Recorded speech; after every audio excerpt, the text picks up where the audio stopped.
മുഖത്ത് പിഗ്മെന്റേഷൻ ഉണ്ടായിട്ട് ഒരുപാട് ട്രീറ്റ്മെന്റ്സ് ചെയ്ത് അതിനൊന്നും ഒരു റിസൾട്ടും ഇല്ല എന്ന് വിചാരിച്ചിരിക്കുന്നവരാണോ നിങ്ങൾ? എന്തുകൊണ്ടായിരിക്കും അതങ്ങനെ?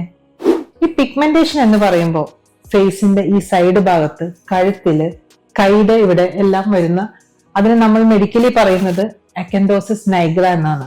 അതിന് ഒരുപാട് കാരണങ്ങളുണ്ട്. മെയിൻ ആയിട്ട് ഒരു പ്രീ ഡയബറ്റിക് സ്റ്റേജിൽ ഇൻസുലിൻ റെസിസ്റ്റൻസ് വരുമ്പോഴാണ് കൂടുതലായി അത് കാണുന്നത്.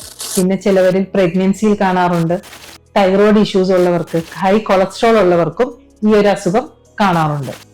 ഇതിന് മൾട്ടിപ്പിൾ ആയിട്ടുള്ള ട്രീറ്റ്മെന്റ്സ് എടുത്തു കഴിഞ്ഞ് കഴിയുമ്പോൾ നമുക്കൊരു പരിധിവരെ ചേഞ്ചസ് ഒക്കെ ഉണ്ടാവും. അതിന്റെ റൂട്ട് കോസ് എന്താണെന്ന് നിങ്ങൾ അത് കണ്ടുപിടിക്കുക. അതിന് നല്ലൊരു ഡോക്ടറെ പോയി കണ്ട് നിങ്ങൾക്ക് ഡയബറ്റിക് ആണോ, അല്ലെങ്കിൽ നിങ്ങൾക്ക് ഒരു കൊളസ്ട്രോൾ ഉണ്ടോ, അല്ലെങ്കിൽ നിങ്ങൾക്ക് എന്തെങ്കിലും തൈറോയ്ഡ് ഇഷ്യൂസ് ഉണ്ടോ എന്നുള്ള കാരണങ്ങൾ കണ്ടുപിടിച്ചതിന് ശേഷം ട്രീറ്റ് ചെയ്യുക.